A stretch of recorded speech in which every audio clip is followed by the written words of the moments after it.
सर्वप्रथम सर्व पत्रकार बंधूंची दिलगिरी व्यक्त करतो की कार्यक्रमाच्या व्यवस्थेमुळे थोडासा उशीर झाला।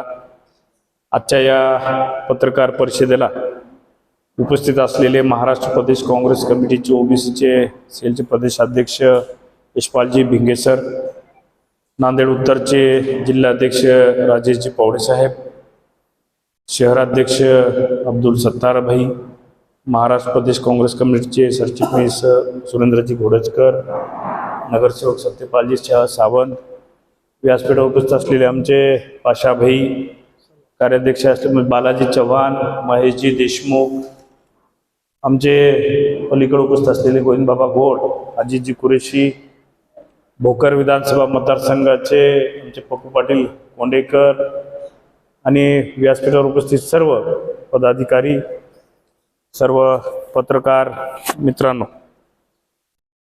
उद्या 16 तारखेला नांदेड जिल्हा शहर व जिल्हा काँग्रेस कमिटीच्या वतीने आम्ही त्या ठिकाणी धरणे आंदोलन करणार आहोत। त्यासाठी आज आपल्याशी हितगुज करावं आणि देशामध्ये काय परिस्थिती आहे ते एक संवाद साधावा या हेतूने आज पत्रकार परिषद आम्ही आयोजित केलेली आहे। विविध मुद्द्यावर भिंगे सरांनी सर्वांनी सविस्तर चर्चा केलेली आहे। देशामध्ये काय परिस्थिती आहे आपण बघू शकता। संसदेचं अर्थसंकल्पीय अधिवेशन 2 आठवड्याचं पार पडलं। त्या अधिवेशनामध्ये जे केंद्राचं बजेट सत्र या ठिकाणी सादर केलं, त्या बजेट सत्राचं वर जर सांगायचं असेल, फक्त आकड्याचा खेळ त्यांनी मांडलेला आहे, याच्या पलीकडे संसदेचा अर्थसंकल्प काही नाही। महाराष्ट्रातील त्यातल्या त्यात मराठवाड्यासाठी काही नवीन नाहीये, महाराष्ट्रातल्या शेतकऱ्यांसाठी काही नाहीये। फक्त 2 बुलेट ट्रेन त्यांनी या ठिकाणी जाहीर केले। बुलेट ट्रेननं फक्त राज्याचा विकास होईल असं म्हणणं चुकीचं आहे। बुलेट ट्रेनची गरजच आहे, पण त्या ठिकाणी सर्वसमावेशक अर्थसंकल्प हवा असायला पाहिजे होता। शेतकरी असतील, कर्मचारी असतील, व्यापारी असतील, हे सर्व दृष्टीने हे अर्थसंकल्प फक्त आकड्याचा खेळ आहे असं मला वाटतं। आणि संसदेच्या राष्ट्रपतीच्या अभिभाषणावर आभार व्यक्त करण्यासाठी जेव्हा आमचे लोकसभेचे विरोधी पक्षनेते माननीय जी राहुलजी गांधी संसदेच्या नियमाप्रमाणे अभिभाषणाचा आभार मानण्यासाठी जेव्हा उभा टाकले आणि त्यांना काही देशाच्या सुरक्षेच्या विषयी काही मुद्दे लक्षात आले, ते मुद्दे जे रिटायर्ड जनरल नारवणे यांनी जे पुस्तकात त्यांनी लिखित केलेलं होतं, ते मुद्दे मांडण्याचा प्रयत्न त्यांनी लोकसभेत केलेला असताना देशाचे संरक्षण मंत्र्यांनी वारंवार त्यांना अडवलं, देशाच्या गृहमंत्र्यांना अडवलं, देशाच्या पंतप्रधानांना त्यांना अडवलं, सभापती महोदयांनी त्यांना बोलू दिलं नाही।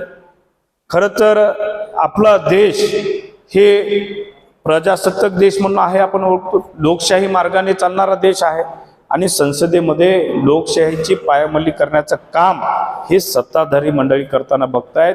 कारण जेवढं पंतप्रधानाला महत्त्व आहे तेवढं देशाच्या संसदेतल्या विरोधी पक्षाला तेवढंच महत्त्व देण्याची प्रथा आपल्या या लोकसभेमध्ये आहे। पण ही प्रथा मोडीत काढण्याचं काम हे भाजप सरकार करत आहे, हे सर्व देशानं बघितलेलं आहे। 1 वेळेस झालं, 2 वेळेस झालं, आम्ही लोकसभेच्या सभापती पदाकडेही तक्रार केली की बाबा तुम्ही आमच्या विरोधी पक्षाला बोलण्याची संधी द्या। सभापती महोदयाने ते संधी त्या ठिकाणी नाकारली। आज एपिस्टन फाईलच्या माध्यमातून संपूर्ण देशामध्ये जी फाईलची चित्र आहे, विदारक परिस्थिती आपल्या देशासमोर आलेली आहे। खरं तर एपिस्टन फाईलच्या माध्यमातून आणखी बरेच किस्से उघड यायचे आहेत आणि ते आणखी उघड झाल्यावर आम्ही काँग्रेसच्या वतीने पूर्णपणे लोकांमध्ये ती सत्यता मांडू। आज अमेरिकेसोबत जो करार झालेला आहे तो अत्यंत चुकीचा करार आहे असं मला म्हणायचं आहे। कारण आज भारतामधला शेतकरी, जर तुम्ही अमेरिकेच्या शेतकऱ्यांचं कॉम्पिटिशन जर लावलात तर ते करार परवडणारा करार नाहीये।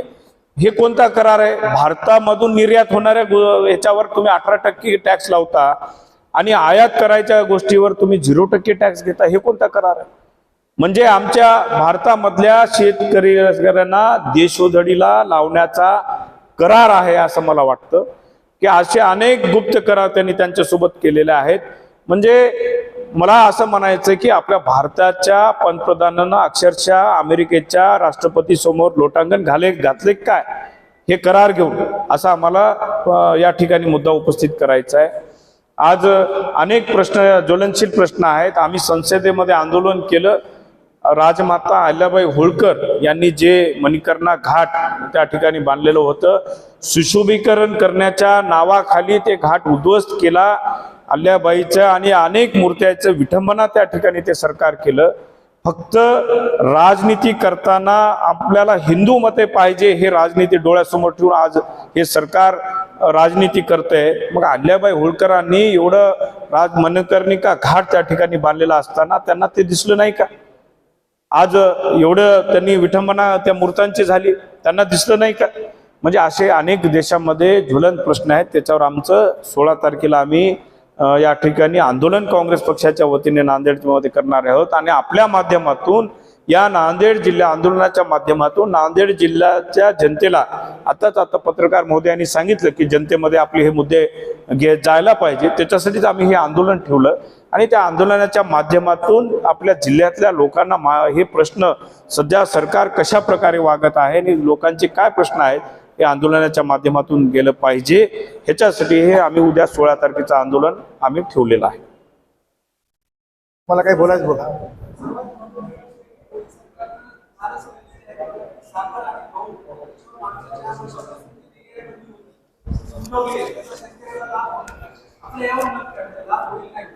नाही, आता तो येणारा त्याच्यावर ठरेल नाही. आता त्याच्यावरचे त्याच्यामधले जे तज्ज्ञ लोक आहेत तेच आता चांगल्या प्रकारे सांगू शकतात. कारण सरकारने, मी मागे सरकारला प्रश्न उपस्थित केला होता की साखर जी भाव आहे तुम्ही MSP प्रमाणे देणार का? तर त्यांनी उत्तर गोलगोलच दिलं की आम्ही त्या वेळोवेळी पॉलिसी प्रमाणे भाव ठरवू. म्हणजे MSP प्रमाणे देणार का ह्याचं उत्तर मला त्यांनी दिलेलं नाही. मी एक सरकारला प्रश्न उपस्थित केला होता. पण याच्यामध्ये मला वाटतं की हे ज्या निर्यात धोरणामध्ये आणि आयात धोरणामध्ये मका आहे, आपला जो प्रमुख पीक आहे सोयाबीन आहे, असे पिकं त्यामध्ये आहेत. त्यामुळं येणाऱ्या जो शेतकऱ्यांना आहे हे मला वाटतं की ट्रेड हे घाट्याचाच सौदा आहे असं मला वाटतं. कुठं महापालिकेमध्ये आम्ही विरोधी पक्षनेत्यावर दावा केलेला आहे. कारणही तसंच काय आहे, कारण आमचं काँग्रेस आणि वंचित आघाडीचं प्री पोल अलायन्स आहे. आणि प्री पोल अलायन्स असल्यामुळं आम्ही आमचा गट नेता हा 15 लोकांचा केलेला आहे. 15 नेत्याचा गट नेता आमचे जे ह्यांनी आहेत वंचित आघाडीचे प्रशांत इंगोले, त्यांना गटनेता म्हणून निवड केलेला आहे. आणि विरोधी पक्षनेत्यावर आम्ही त्या ठिकाणी दावा केलेला आहे. खरं तर नियमाप्रमाणे आम्ही प्री पोलर अलायन्स असल्यामुळं आमची आकडा जो आहे 15चा आहे. आणि प्री पोलर अलायन्समुळे आम्हाला या ठिकाणी संधी मिळाली पाहिजे विरोधी पक्षनेत्याची. नाही संधी दिली तर कोर्टातून आम्ही न्यायालयातून न्याय मागणार, न्यायालयामध्ये दाद मागणार.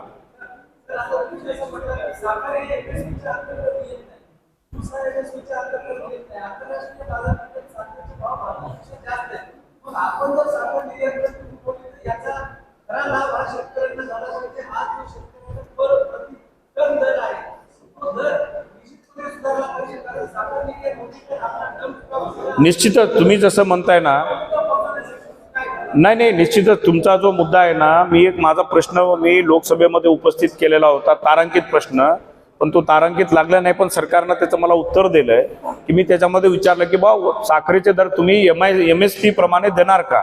तर त्यांनी वेळोवेळी आम्ही जे पॉलिसी मॅटर आहे त्याच्याप्रमाणे आम्ही दर ठरवू.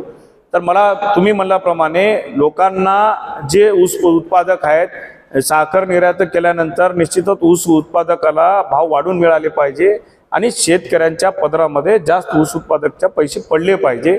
आणि ह्याच्यासाठी येणाऱ्या अधिवेशनामध्ये निश्चितच मी एक प्रश्न उपस्थित करणार आहे.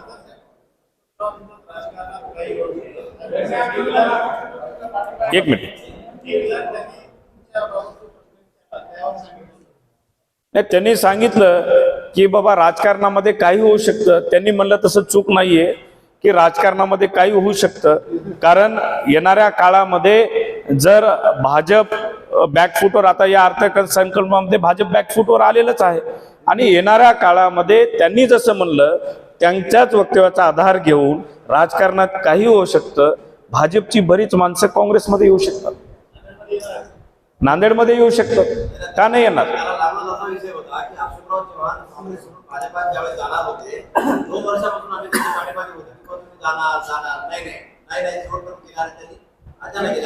नाही, त्यांनी जाणार होते, त्यांची काय कारणं होते हे तुम्हाला माहिती आहे.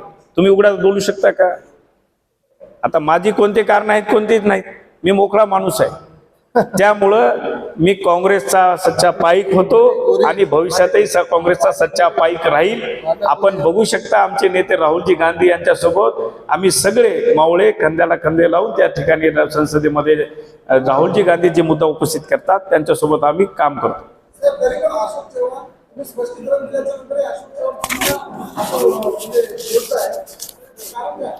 नाही, असं का बोलताय त्याचं कारण आहे, मी मागे तुम्हाला स्पष्ट केलं. मागे महापालिका आम्ही काँग्रेस आणि वंचित आघाडीकडून आम्ही या ठिकाणी लढवली. काही जणांनी बरेच प्रयत्न केले की काँग्रेस आणि वंचितची आघाडी होऊ नये, तरी आम्ही सगळ्यांनी मिळून काँग्रेस आणि वंचित आघाडी केलेली आहे. त्यामध्ये आम्हाला 15 जागा मिळाल्यात. आमच्या 8 ते 10 जागा अवघ्या 200 ते 250 मताच्या फरकावर त्या ठिकाणी पडलेल्या आहेत. आणि भाजपच्या ज्या जागा निवडून आल्या आहेत जवळपास 30 ते 35, तर मताची जर तुम्ही टक्केवारी बघितलात तर कमी फरकाच्या, म्हणजे ते 20 ते 25 हजार मतामध्ये त्यांच्या जवळपास बऱ्याच जागा निवडून आलेल्या आहेत. आता खरं तर त्या आम्हाला प्रभाग 1 आणि 2चे जे निकाल लागलेले आहेत, आम्ही आजही त्या निकालामध्ये सशंक आहोत.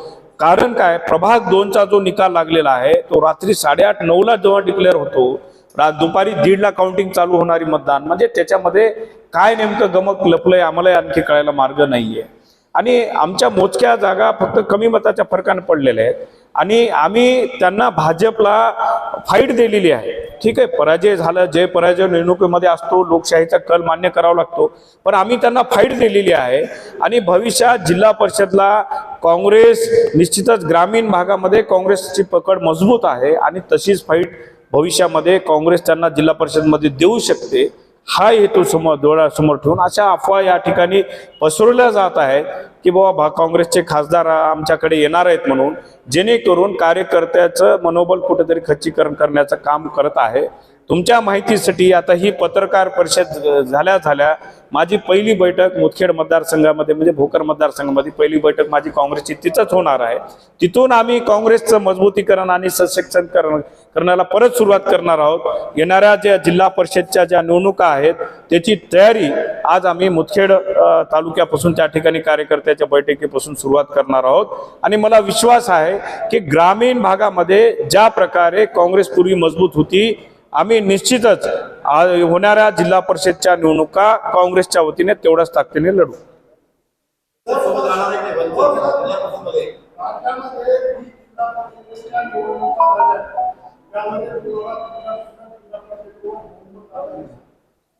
याच्यामध्ये लातूर नगरपालिकेला बहुमत आलेलं आहे. त्याच्यामध्ये कोल्हापूर जिल्हा परिषदला आलं ना, लातूरला स्पष्ट बहुमत आहे. नाही, हा सॉरी, लातूरला सगळ्यात मोठा पक्ष आलेला आहे, पंचायत समितीला आलेला आहे. आणि दुसरी गोष्ट, चंद्रपूरलाही जास्त जागा होत्या तिथल्या ह्याच्यामुळे आलेल्या आहे. आता ते बाकी 2-3 जिल्हा परिषद मध्ये आम्ही सत्तेमध्ये आहोत सहभागी. परभणीला आम्ही सहभागी आहोत सत्तेमध्ये. उद्धव नाही, नगरपालिका, जिल्हा परिषद म्हणतायत का?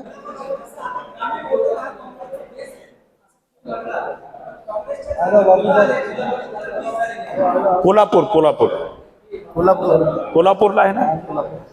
ठीक आहे. 15 नांदेड जिल्ह्यात नाही, आता हे बघा, तुम्ही जसं म्हणलात याच्यामध्ये प्रत्येक ह्याचे निकाल वेगळे असतात. आता बाकी जिल्ह्याचं काही माहित नाही, पण नांदेड जिल्हा हा काँग्रेससाठी पहिले पोषक राहिलेला आहे. आजही 100% जिल्हा परिषदमध्ये पोषक राहील. अशीच निवडणूक जिल्हा परिषद निवडणूक झाल्यानंतर आपण घेऊ, त्याच्यामध्ये आपण सर्वसाधारण